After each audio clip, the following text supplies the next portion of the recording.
ফের অভিষেক ব্যানার্জির নামে এফআইআর দায়ের। নির্বাচনের আগে বিভিন্ন জায়গায় একাধিক কুরুচিকর মন্তব্য এবং হিন্দু ধর্মাবলম্বীদের ভাবাবেগে আঘাতের অভিযোগ তুলে শিলিগুড়িতে লিখিত অভিযোগ দায়ের করলেন এক ব্যক্তি। রাজ্যের প্রাক্তন মুখ্যমন্ত্রী মমতা ব্যানার্জির পর এবার ডায়মন্ড হারবারের সাংসদ অভিষেক ব্যানার্জির বিরুদ্ধে সাইবার থানায় অভিযোগ দায়ের। শিলিগুড়ি মার্চেন্ট অ্যাসোসিয়েশনের প্রাক্তন সভাপতি ও ব্যবসায়ী সঞ্জয় কুমার সিংঘল শুক্রবার শিলিগুড়ি পুলিশ কমিশনারেটে সাইবার থানায় লিখিত অভিযোগ দায়ের করেন। সঞ্জয় কুমার সিংঘলের অভিযোগ, অভিষেক ব্যানার্জির নির্বাচনী প্রচারের সময় বিভিন্ন জনসভায় বক্তব্য এবং তার সোশ্যাল মিডিয়ায় প্রচার হওয়া ভিডিওগুলিতে জনগণের মনে আতঙ্ক ও রাজনৈতিক উত্তেজনা সৃষ্টি করতে পারে। অভিযোগকারীর মতে এই ধরনের মন্তব্য ভীতিকর এবং অগণতান্ত্রিক। মূলত 25শে মার্চ নন্দীগ্রামের সভা, 2রা এপ্রিল জনসভা ও মহেশতলার রোড শো এবং আরামবাগের নির্বাচনী সভার বক্তব্যের প্রসঙ্গ তুলে ধরা হয়েছে অভিযোগে। সঞ্জয় কুমার সিংঘল আইন ব্যবস্থার উপর আবেদন যেন সমস্ত ডিজিটাল প্রমাণ ও ভিডিও ফুটেজ ও সংগ্রহ করা হয়, যাচাই করে দেখা হয়। একই সঙ্গে ভারতীয় ন্যায় সংহিতা, তথ্য প্রযুক্তি আইন এবং অন্যান্য প্রযোজ্য আইনের অধীনে এই বক্তব্যের মধ্যে কোনো অপরাধমূলক উপাদান রয়েছে কিনা তা খতিয়ে দেখে আইনানুগ ব্যবস্থা নেওয়ার আর্জি জানানো হয়েছে। তার বক্তব্য, রাজ্যে বিজেপি সরকার প্রতিষ্ঠা হওয়ার পরই অভিযোগ করার সাহস হয়েছে। যদি তৃণমূল সরকারই থাকতো তাহলে হয়তো প্রাণ ভয়ে অভিযোগ করার সাহস তিনি পেতেন না। তবে আইন ব্যবস্থার উপর তার আস্থা রয়েছে। এই ধরনের অভিযোগ খতিয়ে দেখে দৃষ্টান্তমূলক শাস্তির ব্যবস্থা করা হোক, এই দাবি তিনি জানিয়েছেন। সঞ্জয় কুমার সিংঘল কি বলছেন শুনব। সবার জন্য বরাবর, তাই দেখার জন্য এই আমার কমপ্লেন। আশা করি প্রশাসন নিরপেক্ষভাবে এটা যাচাই করবে, আইনসঙ্গত ব্যবস্থা নেবে, আর মহামহিম আদালত যথাযুক্ত শাস্তি দিবে। এই শাস্তিটা এর জন্য জরুরি, তাতে কানুনের শাসন প্রতিস্থাপিত হবে। আর কোনো লোক, শাসক আসবে শাসক যাবে, কিন্তু কোনো শাসক, কোনো সাংসদ, কোনো স্পোক্সপারসন এমন কোনো বক্তৃতা দিবে না যেটা আইনসম্মত না, যেটা হিংসা ছড়াতে পারে।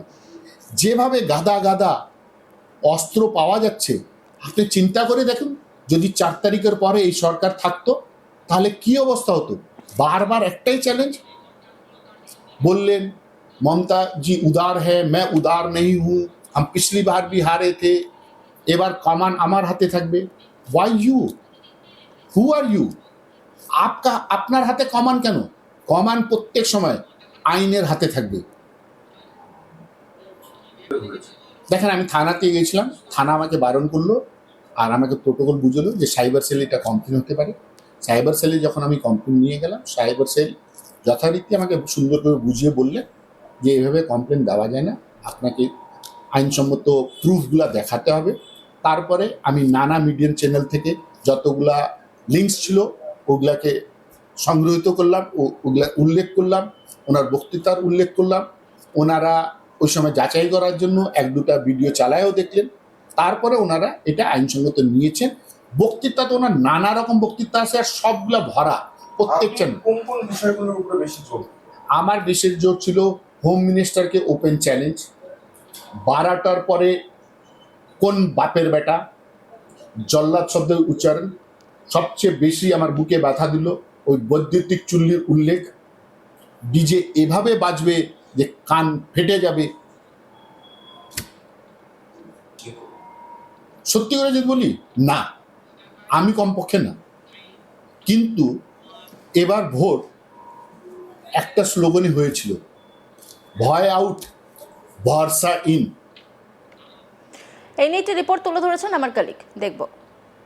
রাজ্যের প্রাক্তন মুখ্যমন্ত্রী মমতা বন্দ্যোপাধ্যায়ের পর এবার ডায়মন্ড হারবারের সাংসদ অভিষেক বন্দ্যোপাধ্যায়ের বিরুদ্ধে শিলিগুড়ি পুলিশ কমিশনারেটের সাইবার ক্রাইম থানায় রীতিমতো লিখিত অভিযোগ দায়ের করলেন শিলিগুড়ির খালপাড়ার ব্যবসায়ী সঞ্জয় কুমার সিংঘল। তার বক্তব্য, নির্বাচনের আগে নির্বাচনী বিভিন্ন জনসভায় বিভিন্ন প্রচারে ডায়মন্ড হারবারের সাংসদ অভিষেক বন্দ্যোপাধ্যায় যে ধরনের কুরুচিকর মন্তব্য করেছেন, যে ধরনের হুমকির সুরে তার বিভিন্ন জনসভা থেকে তিনি ভাষণ দিয়েছেন, তার বিরুদ্ধেই তিনি লিখিত অভিযোগ দায়ের করেছেন। তার বক্তব্য, এই ধরনের মন্তব্য সাধারণ মানুষের ভাবাবেগকে যেমন আঘাত করবে, শুধুমাত্র তাই নয়, সাধারণ মানুষের মধ্যে রাজনৈতিক হিংসারও তৈরি হতে পারে। সেই রাজনৈতিক হিংসা থেকে সেই তার পর্যায়ে কতটুকু পৌঁছবে তার কোনো ধারণা নেই সাংসদ অভিষেক বন্দ্যোপাধ্যায়ের। ঠিক এমনটাই মন্তব্য শিলিগুড়ির এই ব্যবসায়ী। কার্যত সেই জায়গা থেকেই তিনি রীতিমতো এবার অভিযোগ দায়ের করলেন। তার অভিযোগপত্রে রীতিমতো বেশ কয়েকটি জনসভা তিনি উল্লেখ করেছেন।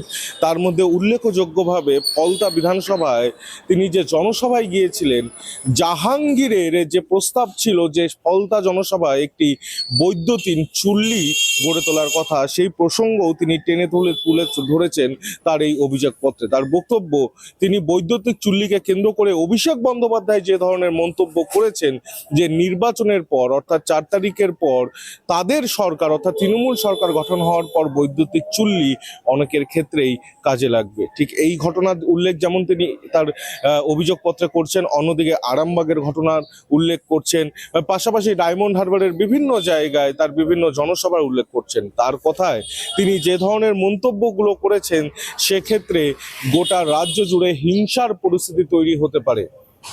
কার্যত সেই কারণেই আইনের দ্বারস্থ হয়েছেন তিনি, এবং আইন ব্যবস্থার কাছে তার অনুরোধ যে এই ধরনের যে অভিযোগপত্রগুলো গোটা রাজ্যের বিভিন্ন জায়গা থেকে জমা পড়ছে, সেগুলোকে রীতিমতো খতিয়ে যেন দেখা হয় এবং একটি দৃষ্টান্তমূলক শাস্তির যেন ব্যবস্থা করা হয় সাংসদের প্রতি। তবে সেখানেই প্রশ্ন উঠে আসছে, কেন আগে নয়? অর্থাৎ রাজ্যে যখন তৃণমূল সরকার ছিল, ঠিক সেই সময় এই ধরনের মন্তব্যের আগেও বলতে বা শোনা গিয়েছে তৃণমূলের বিভিন্ন সাংসদ থেকে বিধায়কদের মুখে।